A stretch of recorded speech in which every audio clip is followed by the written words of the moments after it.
Perfecto, muy bien. Pues buenas noches, bienvenidos, bienvenidas. Hola, me da mucho gusto que estén acá.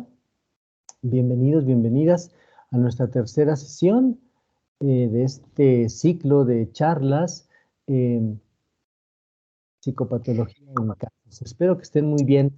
¿Me escuchan bien? ¿Se escucha bien? Sí, Sí, profe, sí todo se bien. escucha Buenas muy bien. noches. Muchas Escucha, gracias, pro. buenas noches. Perfecto, muchas gracias. Oigan, pues qué gusto que estemos acá reunidos de nuevo. Es bien interesante que estos temas nos convoquen porque pues aquí se revela nuestra vocación, ¿verdad? Se da cuenta de nuestra vocación. A quienes nos apasiona esta carrera, pues siempre nos emociona reunirnos para debatir, discutir, analizar estos temas, ¿verdad? Yo nunca me cansaré de tener reuniones para hablar de estos temas que tanto me interesan y me gustan. Qué bueno que a ustedes también les apasiona igual y que estén acá. Nuestra tercera sesión ya, la primera sesión hablamos de adicciones, trastornos por consumo de sustancias. La segunda sesión hablamos del trastorno narcisista de la personalidad. Y hoy vamos a hablar de uno de los trastornos, padecimientos, condiciones más frecuentes en el mundo y en nuestro país, por supuesto, lamentablemente, que es la ansiedad, ¿verdad? Los trastornos ansiosos. Vamos así saltando de categoría en categoría porque nuestro acuerdo es que este ciclo de charlas pues se trate de hablar de los trastornos o padecimientos más frecuentes y vaya que la ansiedad es uno de ellos. Hablaremos después en otros momentos de la depresión, ¿verdad? Hablaremos de la esquizofrenia, aunque no es de los más frecuentes, pero también es importante estudiarla. Sin embargo, bueno, hoy que hablaremos de la ansiedad, pues tendremos mucho que decir, ya que es un trastorno que incapacita la vida de mucha gente, que genera mucho malestar, mucho dolor, y es algo que encontramos recurrentemente en la clínica, ¿verdad? Es algo que vemos todos los días, es algo que hemos padecido incluso algunos de nosotros. Entonces, vaya que amerita una reflexión. Pues vamos a comenzar, si les parece bien, vamos a platicar acerca de la ansiedad y en qué momento la ansiedad deja de ser una respuesta adaptativa para convertirse en un trastorno.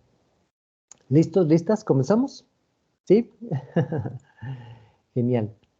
Pues vamos ahí. Vale, ya estamos acá.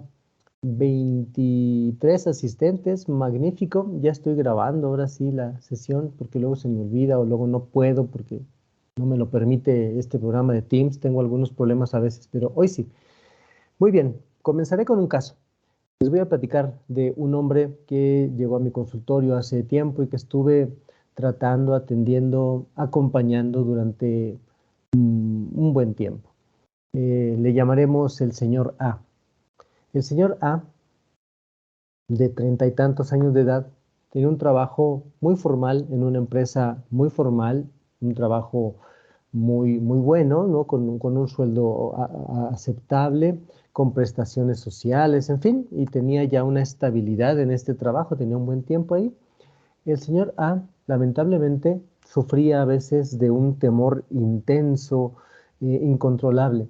Y es que en ocasiones iba a subirse al metro porque él tenía un auto chiquito, pero casi no le gustaba manejarlo porque le asustaba chocar o que quedara atrapado en el tráfico o algo así. Entonces prefería tomar el transporte público, pero a veces le ocurría que este, antes de subirse al metro empezaban a llegar a su mente ideas como qué tal si se detiene el metro en el túnel y ya no Ya sé. avanzas, se queda ahí mucho tiempo, qué tal si eh, me quedo Gracias. yo ahí para toda la vida. Alguien tiene su micro abierto.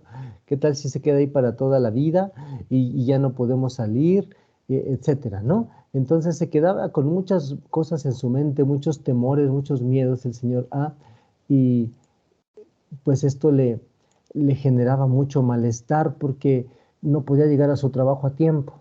Y entonces, pues a veces se detenía, respiraba un poquito, se calmaba y se metía con los audífonos puestos al metro y ya se iba ahí cantando en su mente, haciendo ahí estrategias para llegar hasta su trabajo y ya salía, tomaba aire, pero no siempre lo lograba.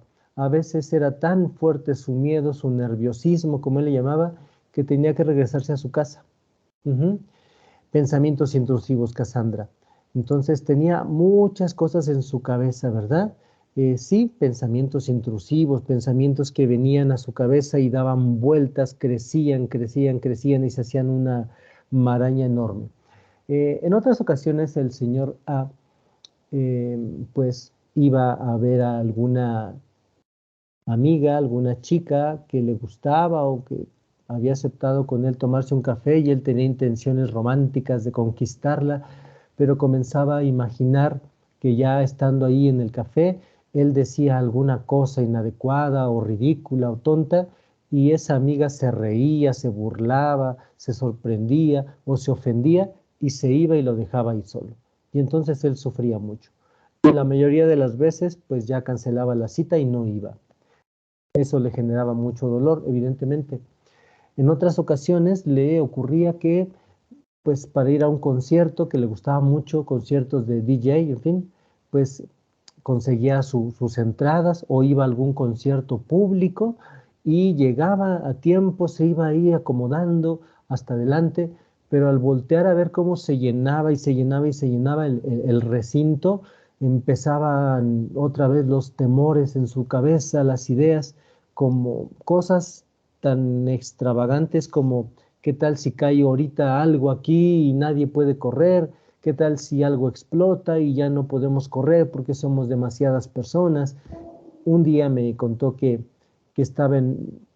fue a un concierto de un DJ que vino al Zócalo de la Ciudad de México y él salió temprano de su trabajo, se fue al concierto, llegó antes, mucho antes, y entonces ya había mucha gente, pero no tanta, y él se fue metiendo, metiendo, metiendo hasta llegar hasta adelante, y ahí estaba ya muy listo, y se fue llenando más y más y más, y en su cabeza pasó la idea de, ¿qué tal si ahorita cae un avión aquí en el Zócalo y ya no hay manera de y así, así de absurdo los pensamientos, ¿verdad? Y entonces lo que hizo ese día fue que se salió como pudo y se fue y ya no disfrutó el concierto. Si ven, entonces el señor A sufría mucho porque su mente lo atormentaba con ideas, pensamientos, fantasías catastróficas que dificultaban su vida, que le impedían hacer las cosas que deseaba hacer. El señor A tenía algún trastorno de ansiedad, pues sí, por supuesto, evidentemente. Muchas de las veces, ante cualquiera de estas situaciones que acabo de narrar, que son muchas, él sentía taquicardia, el corazón casi se le salía del corazón, del pecho, sudoración, le temblaba el cuerpo, sobre todo las manos, a veces sentía náuseas, así como que quería vomitar, se mareaba, algunas veces si esto se agravaba, sentía que la respiración le iba a fallar y iba a caer muerto, ¿no? Entonces eso lo ponía más ansioso todavía. Eso, por supuesto, lo incapacitaba para muchas cosas y le generaba mucho dolor, mucho sufrimiento. Yo les conté 3 o 4 situaciones que me narraba el señor A en el consultorio, pero en realidad eran muchas. Siempre traía miedos nuevos y distintos, ¿no? Igual de fuertes, ¿no? Que lo iban a correr del trabajo, que le iban a pegar en la calle, que lo iban a asaltar, o sea, tenía un catálogo enorme de temores en su haber y sufría mucho. Esto no era un miedo normal, no era un miedo común, ¿verdad? Era algo que excedía la realidad. Y justo, colegas, eso es un trastorno de ansiedad, un patrón de temor, de miedo, de ansiedad, pues, que incapacita la vida, que genera mucho malestar y que dificulta el funcionamiento de la persona y que muchas veces hace sufrir incluso a otras personas que están alrededor. El señor A tenía su familia y su familia sufría mucho con él porque a veces cuando estaba muy mal le tenía que hablar a alguien de su familia y decirles vengan por mí porque hoy sí de plano no puedo ni regresarme a la casa me quedé congelado y tengo mucho temor y no puedo moverme. Y alguien de su familia tenía que ver cómo se trasladaba hasta allá y lo traía a casa de regreso. Entonces sufrían todos. Él, por supuesto, su familia y otros más, sus amigos, en fin. Eso era un trastorno. Vamos a entender que la ansiedad, junto con la depresión y las adicciones, es uno de los padecimientos más incapacitantes. Les pasaré después las estadísticas, ahora no alcancé a captarlas, pero les voy a pasar un par de páginas para que ustedes puedan revisar con mayor calma si lo desean. Pero se sabe bien que la ansiedad, la depresión, las adicciones son trastornos bastante incapacitantes. Les paso aquí ahorita una página para que ustedes revisen si quieren, después o ahorita mismo, de la Organización Mundial de la Salud, y les paso otra también un poquito del Gobierno de México, que también habla de estos trastornos, ¿no? Bueno, pues dicen ambos que estos padecimientos, estos trastornos afectan a un gran porcentaje de la población en el mundo mundial, eh, y eh, que pues generan discapacidad, ¿no? Discapacidad, o sea, en el sentido de que le impiden a la persona hacer sus labores. Em, pero hablemos un poco en términos del DSM, que es la ansiedad. Voy a leer un poquito del DSM y ustedes me irán diciendo qué piensan. Vale, es que estaba viendo que alguien abrió su micro, pero no voluntariamente, creo, ¿verdad? Si alguien quiere participar, con toda confianza, nada más que... ¿Me escucha, maestro? Mándeme, José. ¿Me escucha, maestro? Maestro, ¿podría, tal vez sea respecto al tema que está tratando, me acabo de incorporar? Hola, José. Hola, ¿qué tal, maestro? Buenas noches. Buenas noches. ¿Podría explicarme el craving, maestro? El craving, sí. Es un concepto que se usa mucho en adicciones, José. Sí, maestro, ¿me escucha? Sí, te escucho. ¿Tú me escuchas a mí? ¿Maestro? ¿Sí? ¿Hola? Sí, Sí. te escucho. Sí, te escucho, José. Creo que tú no me escuchas a mí. Bueno, pregunta José del craving, el craving.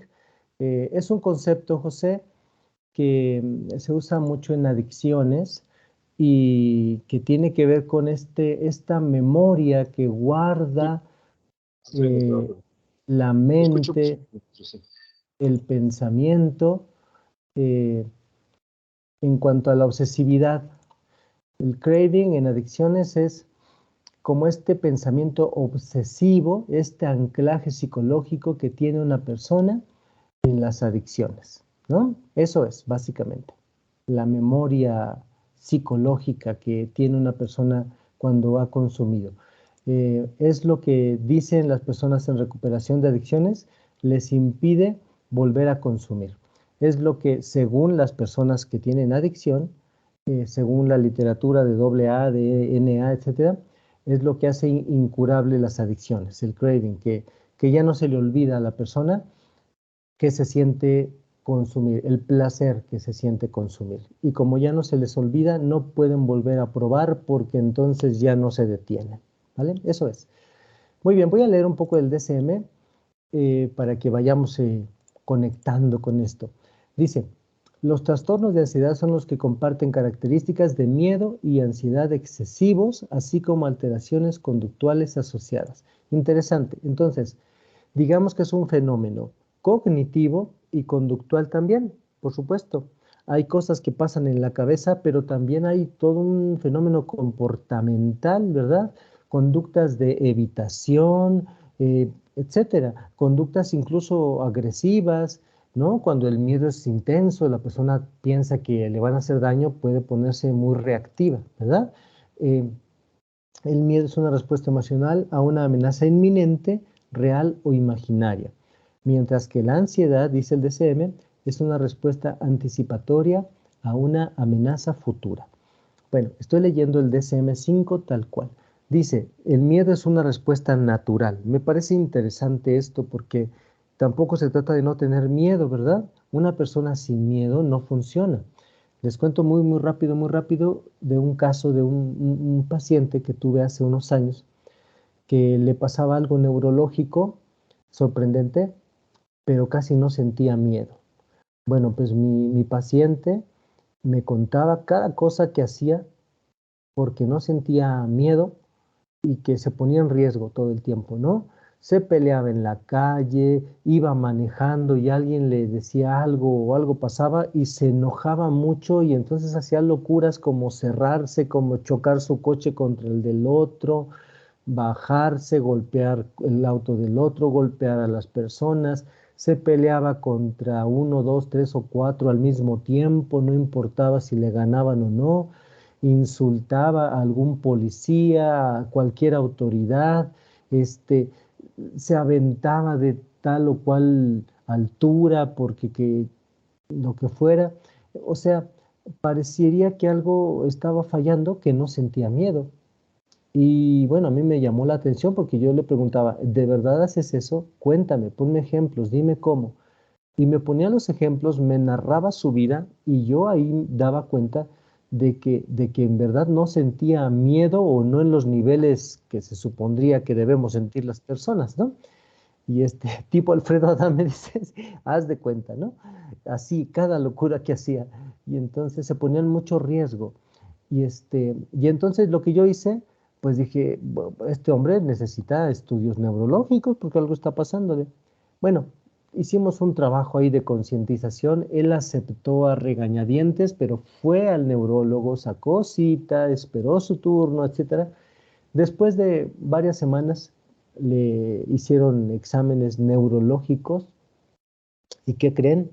Que pues sí, resultó que tenía un problema neurológico y por eso le pasaban muchas cosas. Esto del miedo, entre otras. Entonces, bueno, este hombre, por una incapacidad neurológica, no podía experimentar miedo y eso lo ponía en riesgo.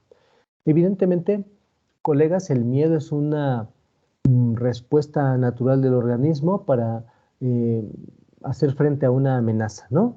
Ya sea huyendo, casi en ese orden, ¿eh? Casi en ese orden, huyendo, luchando o evitando, ¿no? O sea, haciéndonos el muertito, ¿no? Entonces, fíjense que va teniendo sentido. Cuando una persona tiene, por ejemplo, un ataque de nervio, un golpe de adrenalina, quiero decir, porque le salió un perro, porque le gritó a alguien, porque lo que sea, el cuerpo genera una descarga de adrenalina, noradrenalina, cortisol, estos químicos, y entonces el cerebro en automático hace estos trucos formidables como quitarle sangre a partes del cuerpo que no, órganos que no ocupan sangre en ese momento, como el estómago, le quita sangre al estómago y por eso sentimos marañas, mariposas, cosas, cosquillas en la panza cuando tenemos mucho miedo, porque el cerebro le quita la sangre al estómago, le dice, ahorita no te ocupo, ¿no? Apagado y a la piel misma, ¿verdad? Y le manda la sangre a los músculos motores de motricidad gruesa. ¿Para qué? Pues justo para que podamos huir, podamos correr eh, o podamos luchar. Entonces, el miedo es una respuesta natural a una amenaza inminente, expresa, etcétera. Sin embargo, el organismo no puede estar mucho tiempo en ese estado. No puede estar mucho tiempo en esa situación, en ese estado.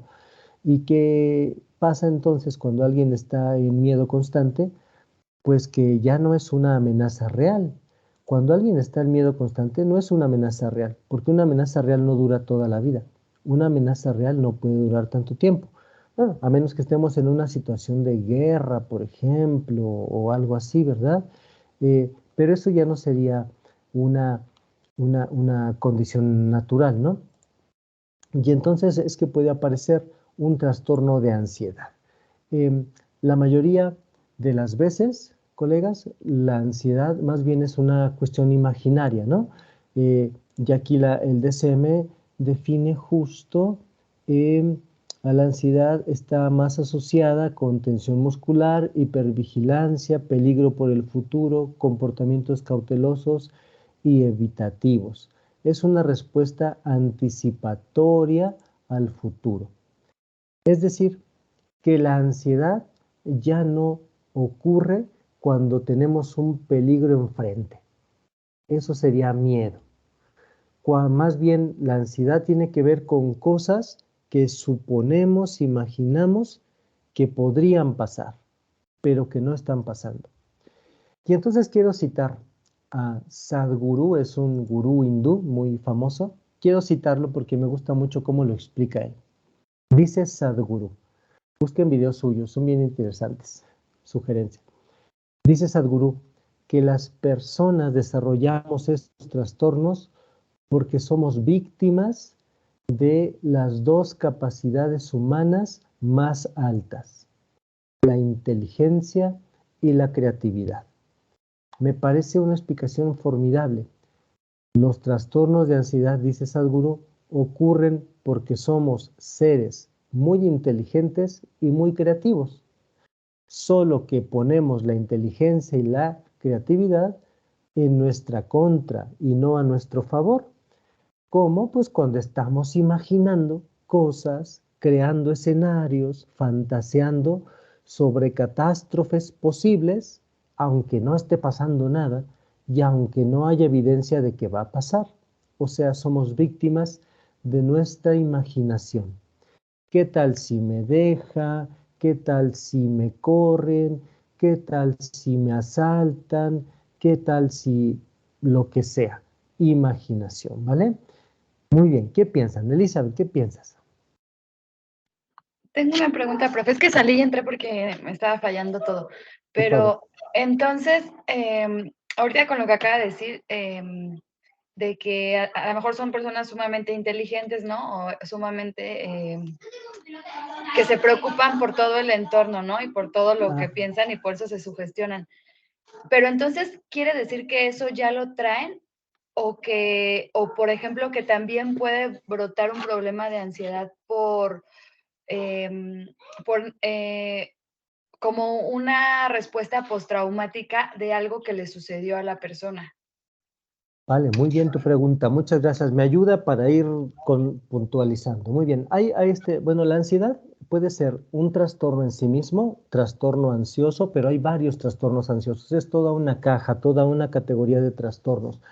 Hay distintos trastornos ansiosos, desde la infancia como el mutismo selectivo por ansiedad, ¿no? Cuando un niño, una niña decide quedar mudo ante alguien porque le da miedo ese alguien, un adulto, alguien le da miedo y entonces decide quedar mudo, no habla, tiene ansiedad en el fondo. O ansiedad por separación, sus cuidadores se van y entonces siente que lo están abandonando y se pone muy ansioso. Desde ahí hasta otros trastornos como tal, ya más de la edad adulta, como crisis de angustia o ataque de pánico, que es este trastorno en el que se da toda esta sintomatología, ¿no? Esta somatización, temblor, taquicardia, sudoración, todo eso, o puede haber trastornos que son consecuencia, como bien dices Elizabeth, de algún trauma, ¿no? Y la mente se queda anclada a ese trauma, se llama justo así, trastorno de estrés postraumático. Alguien sufre un trauma y entonces ahora cualquier estímulo que le haga recordar ese trauma le genera la crisis de ansiedad. Diré esto y luego les doy la palabra con todo gusto.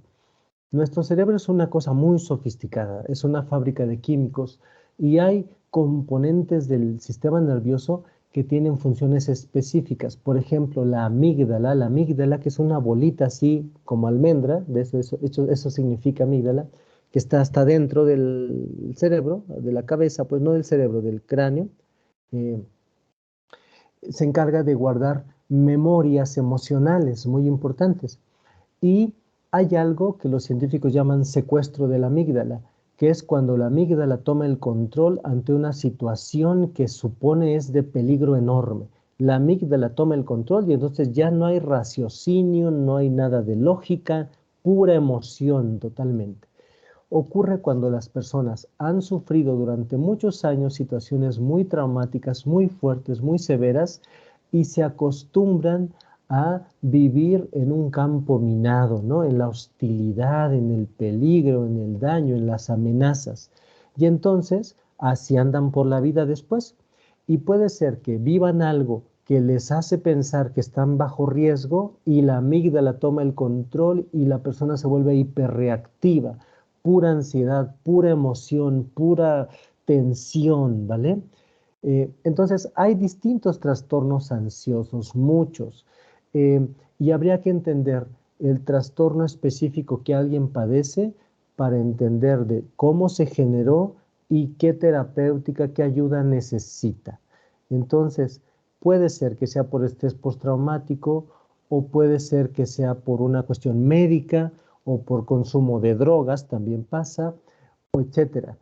Difícilmente, Elizabeth, se hereda, ¿no? Que ya lo trae, que se hereda. Mi papá era ansioso y yo ya nací ansioso. Sí hay algo que se llama temperamento, sí, traigo un poco de esa genética, pero no necesariamente nacemos con trastornos. Nacemos con temperamentos. Somos alegres como nuestros papás o ansiosos o melancólicos, pero más bien tiene que ver con el ambiente. Habría que entender de qué trastorno hablamos para saber qué terapéutica se necesita. ¿Vale? Los escucho, veo una mano levantada. Adelante, por favor, Laura. Sí, buenas noches. Hola. Por ejemplo, cuando de niños, ¿no? Los niños que se chupan el cabello, las niñas que se muerden las uñas, que muerden las gomas, ¿eso puede ser un reflejo de un nivel de ansiedad? Sí, por supuesto. Sí, niños, niñas que se muerden la goma, el lápiz todo mordisqueado, se muerden las uñas, se arrancan el cabello, pueden estar manifestando ansiedad, por supuesto que sí. Es muy importante estar pendientes de eso. Aquí les pasé 2 páginas, en una de ellas, en la primera de la Organización Mundial de la Salud, no, o en la del gobierno, no me acuerdo en cuál de las dos, dice que se sabe que el 50% de los trastornos suelen comenzar en la adolescencia o en la infancia. O sea, se vienen gestando durante muchos años y ya en la edad adulta se manifiestan con todo su apogeo, ¿verdad? Con toda su fuerza. Es muy importante que estemos pendientes de nuestros niños y niñas. No es que no queramos que tengan desafíos en el mundo y que de repente sientan un poco de nervios o algo así. Está bien, es natural, como dije hace rato, ¿verdad? Pero no que se vuelva un patrón. Y entonces eso me lleva a explicar lo siguiente. ¿Cuándo un miedo es adaptativo y cuándo ya es un trastorno? Está bien tener miedo porque si no seríamos como este hombre que yo atendí hace tiempo, un paciente que no tenía miedo y entonces corría riesgo todo el tiempo. Está bien tener miedo porque la vida tiene desafíos, tiene amenazas, no necesariamente amenazas a nuestra vida, ¿verdad? No, pero amenazas a diversas, ¿no? Si yo quiero, no sé, sacar buena calificación en el examen, pues voy a tener obstáculos, ¿no? Y tengo que enfrentarlos y eso me va a generar una dosis de ansiedad. Está bien tener una dosis de miedo, de cierto nerviosismo en la vida, porque significa que estamos vivos y que tenemos desafíos y que tenemos que superarlos, ¿no? Pero cuando ya se vuelve un problema, un trastorno, pues cuando se convierte en un patrón. Acuérdense siempre, trastorno igual a patrón. O sea, se presenta durante X tiempo. Según el trastorno de ansiedad es la temporalidad, pero suelen ser varios meses, 4 o 6 meses más o menos, según el trastorno, pero son muchos meses con una manifestaciones muy claras, ¿no? Están las somatizaciones, temblorina, sudoración, taquicardia, pero también otras como insomnio, como alteraciones en el apetito, como manifestaciones cognitivas, ¿no? Pensamientos intrusivos, fantasías catastróficas o comportamentales, ¿no? Empieza a haber cierta indisciplina, desafíos, está irritable la persona, no tolera nada. O sea, es un conjunto de manifestaciones, tanto dentro en su cabeza piensa cosas, imagina, como en su carácter, en su comportamiento, como en su desempeño cotidiano. Y es importante detectarlo desde que son niños, porque entonces ahí podríamos entender qué está pasando.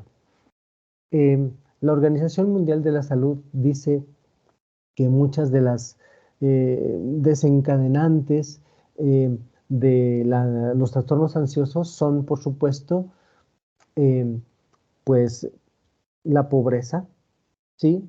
La pobreza. ¿Quién padece más ansiedad? Pues las gentes con niveles económicos bajos. ¿Por qué? Pues obviamente por las carencias, ¿no? Los desafíos de la vida, ¿no?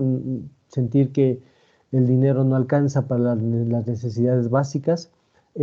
Situaciones de inseguridad que sufre la gente, problemas de guerras, invasiones, esas cosas, ¿no? Entonces, si se dan cuenta, siempre las poblaciones, los sectores de la población más golpeados por estos trastornos son los que tienen los de estratos económicos más bajos, ¿no? Y eso genera además muchas otras cosas. Muy bien, los escucho y los leo. Cassandra, por ejemplo, en el caso que nos comentó el paciente neurológicamente que no estaba funcionando correctamente, me quiero sentir, ¿qué no estaba funcionando? Tenía un problema en el lóbulo temporal y en el lóbulo frontal. En el frontotemporal le llaman los neurólogos. En el lóbulo frontotemporal, aquí algo pasaba. En el lóbulo temporal están registradas zonas de las emociones, ¿no? Adentro aquí en el lóbulo temporal, a los lados, abajo, hay áreas que tienen que ver con las emociones y el frontal regula mucho la realidad, el pensamiento, la planeación, la anticipación. Entonces, algo estaba fallando aquí en esta parte que él no podía anticiparse a los riesgos y conectar con generar las emociones que correspondían a eso. Él no se daba cuenta que al pelearse con 4 personas podían dañarlo ¿no? Y que eso era un riesgo muy grande, etcétera. Entonces no lo veía así, su cerebro no lo leía así, entonces por eso hacía estas cosas. Muy bien, ¿quieren comentar algo? ¿Quieren preguntar algo o hacer alguna aportación o algo?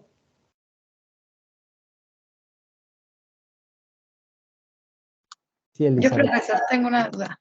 Venga. Y supongamos que lo primero que se tiene que hacer con el paciente es determinar cómo surgió, o eso no es importante y solo el tipo de ansiedad que tiene para que se pueda tratar. Bien, bien. Interesante. Lo primero, Elizabeth, es determinar si lo que le pasa llega al grado de trastorno. Si esta ansiedad que tiene cumple con las características de trastorno o no es para tanto, ¿no? No es un trastorno como tal.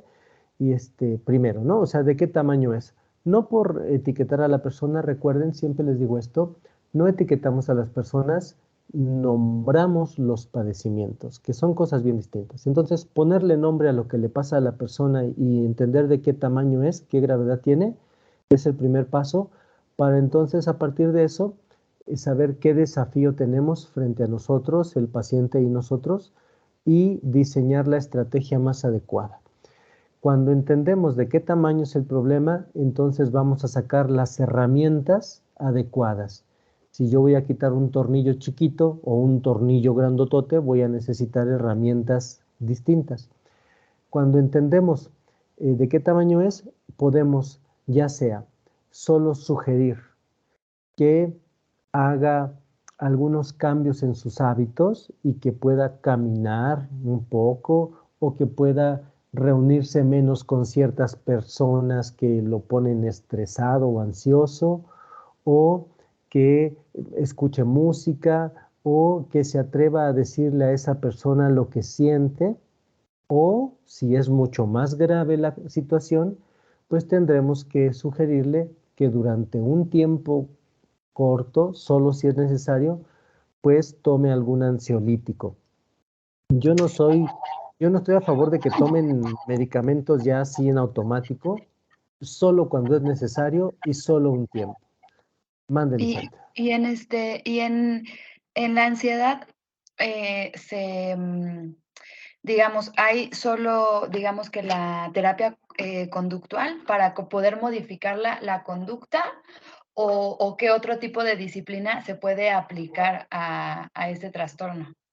Bien, mira, la realidad es que la mayoría de los pacientes que vienen al consultorio, ya pensando en terapia psicológica, tienen algún grado de ansiedad o de depresión. Es casi lo que los trae, ¿no? A consulta, cuando ya están pasándola muy mal porque están muy ansiosos o muy tristes, muy deprimidos. Entonces, casi siempre vamos a encontrar algo así. Este, nosotros tenemos que entender si eso en sí es un trastorno o si es la manifestación de otra cosa que está detrás, ¿vale? Bueno, y entonces cuando entendemos eso, podemos diseñar lo más adecuado para esta persona. Puede ser que esta sintomatología ansiosa sea pues nada más la manifestación de otra cosa que está detrás, como diré cualquier cosa, un trastorno paranoide de la personalidad. Si la persona tiene un trastorno paranoide, va a ser desconfiada y así, y se va a poner ansiosa todo el tiempo. ¿Qué tenemos que tratar? Pues lo que está detrás para desactivar lo que está delante. O puede ser que sea una persona más bien muy rígida, muy neurótica, que no tenga un trastorno mayor detrás, solo que es muy inflexible, es muy rígida, es muy seguir las reglas, muy así, y que necesitará que le ayudemos a relajarse y a darse permisos, a soltarse un poquito, a ser menos exigente consigo mismo y con la vida, y eso le va a ayudar. En ambos ejemplos que puse, se necesitarían cosas distintas. Para una persona Ok. muy rígida, muy inflexible, muy neurótica, que no tiene un trastorno más grave, que solo necesita relajarse, el humanismo sería maravilloso. Para una persona que tiene un trastorno de personalidad, pues necesitaría otra terapia más especializada, algo de psicoanálisis o de cognitivo-conductual. En todos los casos, el cognitivo-conductual funciona. ¿Sí te Gracias. respondí? De nada. Sí, gracias. Muy bien. Muy bien. Les puse aquí el formulario de hoy, por favor, para que lo llenen. Ya saben que me piden que hagamos esto, porque si no, no me pagan, dicen. Bueno, no importa, a mí no me importa que no me paguen, pero llénenlo de todas maneras. Muy bien. Quiero hablar un poco de las comorbilidades, de las adicciones. Comorbilidades, recuerden que es pues justo los trastornos asociados a la ansiedad, ¿no? Lo que viene junto con otra cosa, ¿no? Eh, se entiende que la ansiedad puede venir solita o puede venir con otros trastornos. Y cuando viene con otros trastornos, casi siempre esos otros trastornos son eh, adicciones, adicciones, y tiene sentido si lo piensan bien, porque el consumo de sustancias son una forma de calmar justo esta ansiedad, ¿no? Eh, Sabemos muy bien, ustedes y yo, que estamos en estas carreras, que hay personas que llegan de un largo día de trabajo así muy intenso, con un jefe insoportable, perdón, y que lo que hacen es beber alcohol.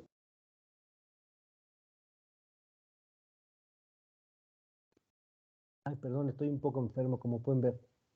Que lo que hacen es beber alcohol, ¿no? Y con eso buscan calmar un poco el estrés de todo el día. Cuando esto se vuelve algo recurrente y ya todos los días llega del trabajo y se echa una, dos, tres copas o más, pues ya se puede volver un trastorno por consumo de sustancias y ahora está ansiosa, estresada y ahora tiene un problema de consumo de sustancias. Suelen juntarse mucho o consumo de marihuana, ¿no? Que también es como para calmar los nervios. Entonces, o pastillas, ¿no? Ansiolíticos. Las personas es como si se automedicaran, entre comillas, se automedicaran para paliar, para calmar su ansiedad. Y entonces se suele juntar mucho con adicciones, eh, pero puede haber otros trastornos asociados también. Eh, hay también algunas cuestiones médicas, ¿no? Siempre ante una situación de ansiedad o de depresión, hay que ver si no hay un problema con la tiroides o algo así, ¿vale? Muy bien, los escucho. Mande, Elizabeth. Ay, perdón, ya es la última, me van a odiar. Pero ahorita que Pasa nada. mencionas lo de las drogas, hay un documental en Netflix de Conoce tu mente, creo se llama. No sé si alguien lo ha visto, pero habla acerca de una investigación de los hongos, del LSD, de muchas cosas que, por ejemplo, en Europa están ya utilizando el LSD, digamos que conducido en hospitales, y conectan a las personas y todo, ¿no? Para contar o calcular sus signos vitales, que esté bien, Sí. todo eso. O sea, ya lo están tomando como de una forma medicinal, porque también dicen que el LSD como la marihuana no causan adicción. Entonces, ¿usted qué piensa acerca de eso? Mira, te diré que yo soy muy desconfiado de cualquier cosa que venga de una empresa transnacional como estadounidense.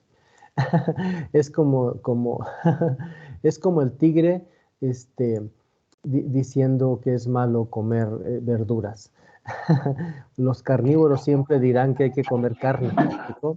Ok. No es verdad, no es verdad. El LSD sí tiene potencial adictivo brutal. Sí entiendo, en los años 60, 70 se hicieron muchos experimentos y demás con LSD para expandir la conciencia. También se sabe de culturas prehispánicas, ¿no? Como los tarahumaras y otros que usan el peyote para expandir su conciencia y conectar con el cosmos y todo eso. Es maravilloso. En lo que yo no creo, Elizabeth, perdón, es en esta idea de vamos, nos damos un retiro de ayahuasca y encontramos la verdad de la vida. Creo que hay otras formas de encontrar, de restablecer estas capacidades humanas y encontrar el sentido a la vida. Ahorita los escucho. Pienso que estas cosas como vamos a hacer, a consumir drogas, la que sea, para encontrar calma, para encontrar soluciones, para encontrar respuestas, no es más que una manifestación más del neoliberalismo, que el neoliberalismo no es solo una cuestión económica, sino también ideológica. El neoliberalismo lo que propone, además del libre mercado y de que tenga dinero el que más acumule, lo que dice es seamos individualistas. Básicamente ese es uno de los postulados. Seamos individualistas, primero tú, luego tú, y pasa encima de los demás para alcanzar el éxito, ser rico, ser feliz, etc. Y entonces creo que buscar la felicidad, el bienestar, la calma, acudiendo a consumiendo, es una falsa respuesta. ¿Cuál es la respuesta real? No porque lo diga yo, sino porque lo dice la psicología y otras disciplinas. La respuesta que viene de adentro, no la que viene de afuera. La respuesta que viene de afuera es consumir. La respuesta que viene de adentro es autogestionar, ¿vale? David, eh, hay una niña que ve a una persona ensangrentada en la escuela, lo viste en el baño, en un salón, eso sería un caso de ansiedad, en serio. Sí, David, por eso decía justo que la ansiedad se puede ser manifestación de otra cosa que está detrás y que puede ser más grave o puede ser solita, ¿no? En el caso que tú pones, evidentemente es otra cosa que está detrás. No necesariamente debe ser esquizofrenia, hay que ver, hay que estudiarlo más a fondo. Puede ser que haya visto alguna película o que alguien en su casa vea películas de terror o cuente estas cosas de terror. Y como es una niña chiquita, recordemos que está en un desarrollo de pensamiento en el que no puede diferenciar estas cosas fantasiosas de la realidad real. Se nos olvida a los adultos que los niños están en desarrollo de su cerebro y para ellos solo existe lo que pueden ver o lo que les decimos, lo que les ponemos enfrente es real. Y entonces piensan que eso está en la vida real. Tal vez si ella es muy chiquita y le hablan mucho en su casa de cosas de terror, o ve películas, o ve monstruos, o ve muñecas, esto, pues piensa que es verdad y entonces se imagina en el baño, en donde sea de su escuela, que puede aparecer porque vio alguna escena así. Ahora, si fuera esquizofrenia, pues ella vería no solo a esta niña, sino tendría otras alucinaciones distintas, más, no solo estas, sino otras más. Tendrían que hacerle una valoración muy profesional y muy cuidadosa. Muy bien, yo hablaré un poquito de la terapéutica, ¿no? De la terapéutica ante la ansiedad. Em, si decimos que la etiología, las causas, lo que genera la ansiedad puede ser algo médico, pues evidentemente habría que ir con un médico para saber si hay una cuestión neurológica o de las glándulas que no están funcionando bien. Pero casi eso nunca es algo psicológico. Y entonces vamos a eso. ¿Qué hay en la cabeza de la persona que se está poniendo tan ansiosa? Y lo que casi siempre hay, colegas, es un estilo de pensamientos fuera de la realidad, de tenemos que ser exitosos como dice la televisión, de yo solo valgo si soy esto que dice la sociedad. O sea, cuando se generan estándares inalcanzables de éxito eh, que nadie puede conseguir, ¿no? Si nos creemos que ser exitoso y ser feliz tiene que ver con ser alto, delgado, blanco, guapo, con dinero, saber karate y estas cosas, pues nadie va a ser feliz, porque pues, ¿quién es así? Si nos compramos estándares plásticos de la belleza, la felicidad, etcétera, nos frustramos. Lo que yo he encontrado en el consultorio muchas veces, colegas, es que la gente quiere ser como nunca podrá ser. Flaca, más alta, bonita, tener un trabajo tal, verse de tal forma, ganar X cantidad de dinero, salir a viajes. Tengo pacientes, eso pasa mucho, y no solo en México, en otros países. Yo tengo ahorita pacientes mexicanos que viven en otros países y que me dicen, es que aquí todo el mundo en este país tiene un carro por lo menos 2019 y yo ni carro tengo. Y entonces sufre por eso y se pone muy ansiosa y se siente terrible, fracasada y entonces todo el tiempo está trabajando y está nerviosa y, o sea, estándares, ¿no? Inalcanzables. Y entonces si entendemos eso, ¿cuál sería la terapéutica? La intervención, pues confrontar estas distorsiones cognitivas acerca de sí mismo, de la vida, de las relaciones, de los otros. Una cosa que pone muy ansiosas a las personas es las expectativas que tiene acerca de su relación de pareja. Que nunca sea así, que no me haga esto, que no se porte conmigo de esta manera. O sea, depositar en la pareja las expectativas más altas del mundo y la felicidad propia depositársela al otro. Entonces, si el otro hace esto o aquello o lo otro, yo me voy a sentir de tal o cual manera. Eso genera mucha ansiedad porque, nuevamente, todo está afuera, no está adentro. ¿Qué sí funciona ante la ansiedad? Pues entender, ayudar a la persona a entender, que la persona entienda que las respuestas están adentro, no están afuera, que la ansiedad no se va a calmar teniendo un mejor novio, una mejor novia, o metiéndose tal o cual sustancia, o comprándose tal o cual cosa, o no, sino algo de adentro. Entender quién se es y quién no se es, y haciendo cosas que tengan sentido para la persona realmente, no lo que le dijeron, sino lo que tenga sentido para la persona. Eh, yo he desarrollado, bueno, con mis pacientes estrategias como que alguien se salga todas las tardes a caminar al parque, eso que suena tan simple, tan... y funciona. La persona se sale a caminar al parque todas las tardes, deja de ver programas de televisión de moda o algo así, y deja de desear cosas que no va a alcanzar, y eso le hace más sintonía consigo misma. Cosas así. ¿Qué piensan ustedes? ¿Qué piensas, Israel?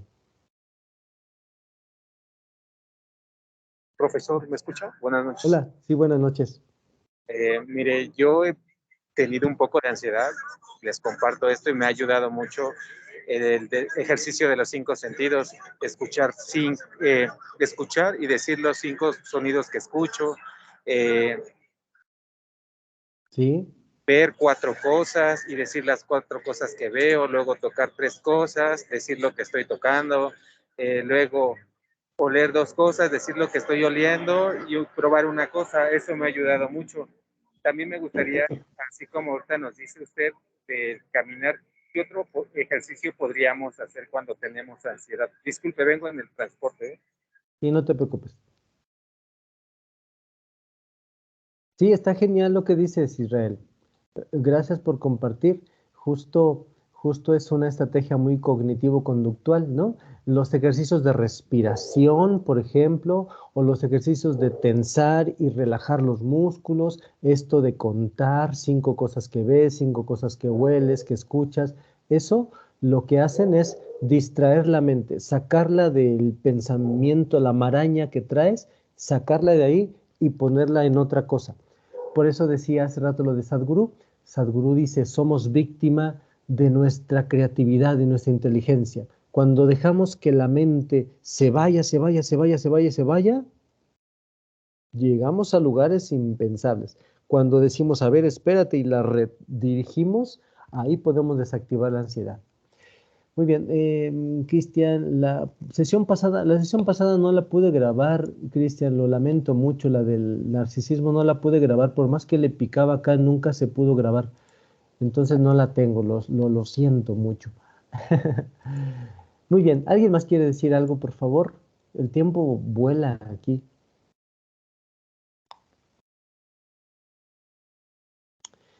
¿No? Muy bien, bueno, yo diré que hoy están muy callados y diré que la ansiedad es uno de los padecimientos más frecuentes en este tiempo y que tiene mucho que ver con la desigualdad social y con los estándares eh, consumistas que nos han impuesto.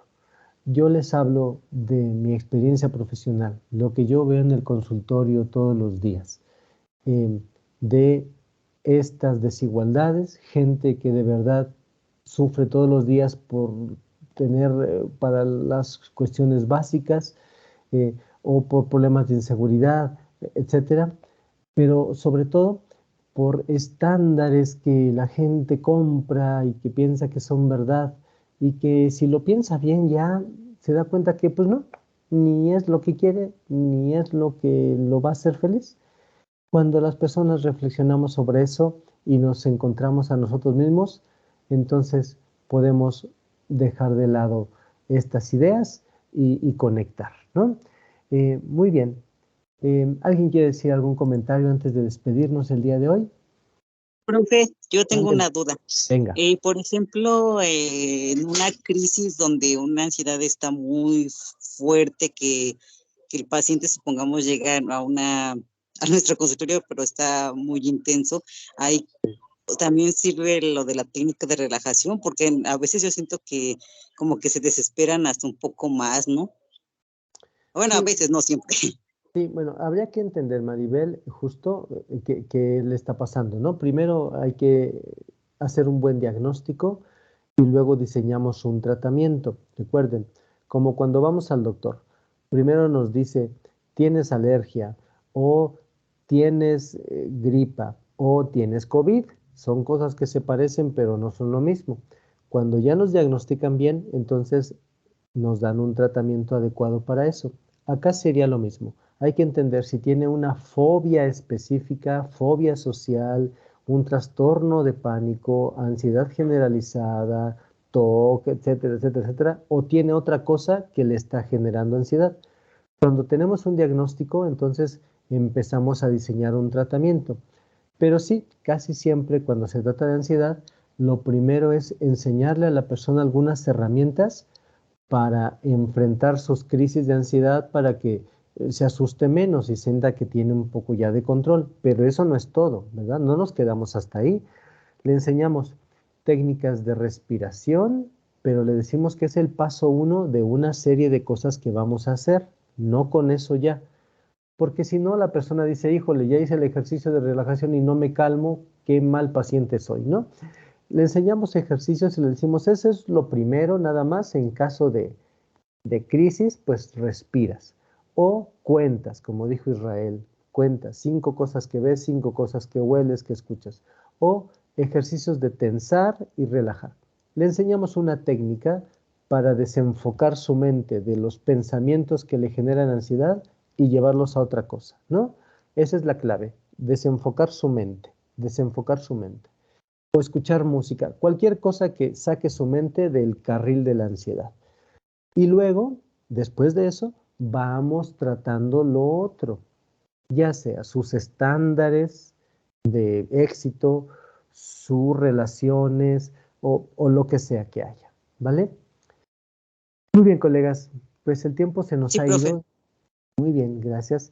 Si ustedes quieren, podemos seguir hablando más de ansiedad en otra ocasión. Mi propuesta es que la próxima sesión hablemos de depresión y ustedes me irán diciendo hacia dónde quieren que llevemos las sesiones. Si quieren que hablemos más de terapia, de técnicas o qué. Yo estoy aquí para acompañarlos y para servirles y para mí es un placer. Pues disfruten mucho su noche. Perdón por interrumpirlo. Bueno, y ahora sí Diga. que me gustaría que igual no si nos pudiera apoyar cuando, por ejemplo, para intervenciones en crisis, como lo que le comentaba, ojalá se pueda en alguna sesión cómo actuar. Sí, Bueno, me con todo gustaría. gusto. Bueno, con todo gusto tienen mi teléfono, lo voy a escribir ahorita aquí. Sé que acá estamos convocados psicólogos, psicólogas, algunos estamos en la carrera todavía, otros ya egresamos, ¿verdad? Y está genial. Entonces, sí, claro, yo les dejo mi número y ustedes me pueden consultar para entender mejor alguno de los trastornos o las terapias o los modelos o las técnicas, o quienes ya egresaron y ya tienen su título y ya están ejerciendo, pues también me pueden buscar. En algún momento yo pienso hacer nuevamente, lo dejé de hacer, pero estoy organizándome, pienso hacer un grupo de estudio con egresados nada más, incluso de supervisión de casos, pero el requisito es que ya tengan su título. Entonces podemos hacerlo, escríbanme y con todo gusto, siempre les diré que sí. Para mí es un honor. Muchas gracias, profe. Gracias a ustedes. Pues descansen, feliz fin de semana y nos vemos el próximo viernes para seguir charlando. Cuídense mucho. Gracias, profesor. Buenas noches. Bonita noche. Descanse, profe. Bye, bonita noche. Buenas Tienen- noches, profesor. Quienes no llenaron el formulario, por favor, les encargo. Muchas gracias.